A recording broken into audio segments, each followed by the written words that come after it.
Uma redação dissertativa argumentativa basicamente é uma redação que segue a lógica. E a lógica se baseia em perguntas. Você faz uma pergunta, a pessoa responde e isso dá origem a um novo questionamento. De forma que, ao final, todas as questões precisam ser derrubadas para que a sua redação tenha realmente argumentos fortes. Não podem restar perguntas na mente dos ouvintes. Então veja só, estabelecemos aqui um tema inicialmente para a sua redação como exemplo. Vamos fazer um esboço e depois mostrar como a redação ficaria. Essa é apenas uma das formas que você pode usar para tentar elaborar suas redações. Você pode usar outras formas, você pode usar a sua própria maneira, mas pense nisso, por favor. Suponhamos que o tema seja esse aí. Qual a solução para o problema do uso de drogas entre adolescentes? Esse é o título da sua redação.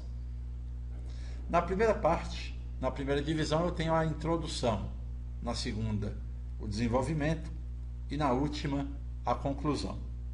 Veja que para falar sobre o uso de drogas entre adolescentes, eu não posso iniciar, por exemplo, uma apresentação, uma palestra, falando logo sobre quem vai resolver o problema, como vai ser resolvido, ou falando logo sobre as consequências. Existe uma sequência lógica. Eu não apresento as consequências antes de apresentar as causas. Eu não apresento solução antes de apresentar o que causou o problema e quais foram as consequências. Veja como seria uma sequência lógica. Para este assunto sobre o uso de drogas entre adolescentes, ou para quaisquer outros assuntos, isso se aplica de modo geral, para quase todos os outros assuntos que envolvam problemas ou questões sociais. Veja, iniciamos com a pergunta: como você define o assunto? Então, o uso de drogas, por exemplo, é um problema sério e global, não é isso? Ok? A quem afeta? É uma preocupação para quem? Pais, autoridades e educadores, entre outros, naturalmente. Por que você define assim como um problema sério, um problema global? Veja bem que corre-se o risco de deixar a questão, como se diz no popular, chovendo no molhado, quer dizer, ser óbvio demais. Se você correr o risco de ser muito óbvio, dizer o que todo mundo diz, que o uso de drogas é um problema sério, que afeta a população, que preocupa as autoridades, quase todo mundo vai dizer isso. Se você disser algo que pareça óbvio ou que seja polêmico, você tem a obrigação de defender o seu ponto de vista. Dizer algo mais que justifique você dizer aquilo. Por que você pensa assim? Que é um problema sério, já que existem tantos problemas sérios no mundo, a violência, o desemprego, a falta de moradia, por que você definiu o problema, as drogas, como um problema sério e global? Aí você tem que apontar fatores específicos para isso, justificativas. Veja, porque define assim, por exemplo, as dificuldades para se lidar com o problema, os bloqueios do próprio jovem para aceitar ajuda, tornam a questão séria. Depois disso, você vai finalizar a sua introdução fazendo uma ponte, ou seja, vai usar algumas palavras no final, indicando para o leitor o que vai ser considerado no parágrafo seguinte. E ao começar o parágrafo seguinte, você estará iniciando o desenvolvimento. Então veja, você vai continuar uma sequência lógica. Se você disse que é um problema sério, e você disse já por que é um problema sério, então a próxima pergunta mais óbvia seria: ora, se é um problema sério, que preocupa tanta gente, que causa tantas dificuldades, então por que ele existe? Então veja, por que, por exemplo, o jovem se envolve com as drogas?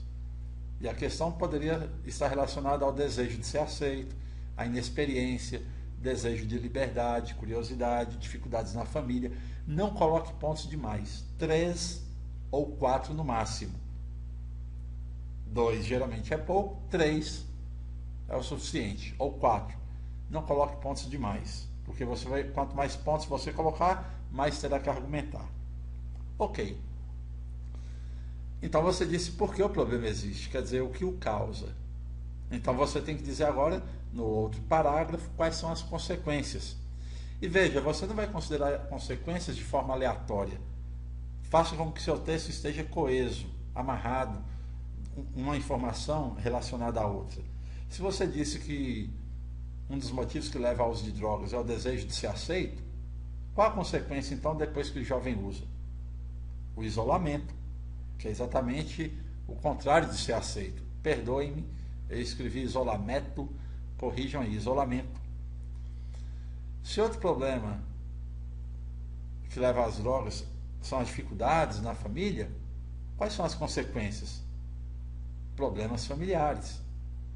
Se o jovem deseja liberdade, quando se envolve às vezes com esse problema, qual a consequência? Ele perde a liberdade. Às vezes porque perde a saúde, fica na cama, ou às vezes porque pode perder a liberdade literalmente em questões legais. Outra consequência, vício, problemas de saúde. Ok, se você já considerou as consequências, se a pessoa já está enfrentando o problema, o que você tem que considerar agora no final, no último parágrafo, qual a solução? E aí você consegue relacionar a sua conclusão com a introdução, porque na introdução você havia mencionado quem é afetado pelo problema. E agora na conclusão você tem a oportunidade de dizer como o problema vai ser solucionado e como aquelas pessoas afetadas, pais, autoridades, educadores, vão ajudar na solução. Ou seja, qual a solução e da parte de quem? Vamos ver como a redação ficaria? Veja só. Vamos mudar de página. Como resolver o problema do uso de drogas entre adolescentes? Veja.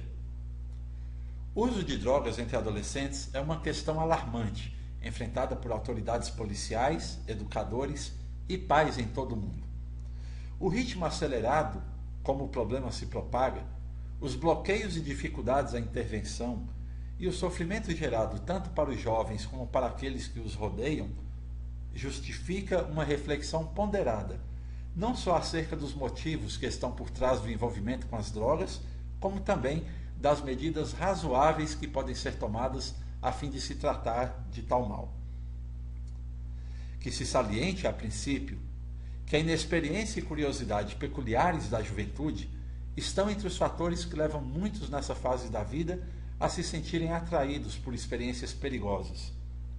Ademais, o forte anseio pela aceitação e aprovação de um grupo e as influências negativas dos membros de tal grupo, já afetados pelo problema, além da falta de apoio familiar e social e de fiscalização e leis que coíbam tais atitudes, a miúde contribuem para o agravamento da solução. Quer dizer, muitas vezes ou geralmente contribuem.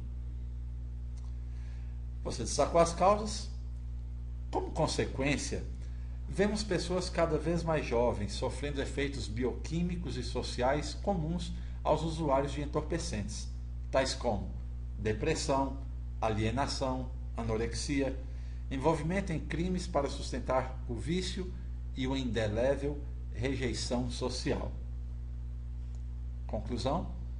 Assim, para que os jovens e seus familiares tenham um futuro brilhante, ou pelo menos não tão nebuloso, os pais devem estar preparados para prover por meio do diálogo e do exemplo, um acompanhamento que instile em seus filhos valores morais e que promova a confiança mútua. Autoridades governamentais, policiais e educacionais devem garantir a fiscalização nas portas das escolas, educação secular voltada para o desenvolvimento pessoal do cidadão e ações sociais que atendam às necessidades de lazer e estimulem a criatividade e o talento dos jovens. Tais ações ajudarão a evitar que o ócio e o desespero favoreçam a fuga para as drogas.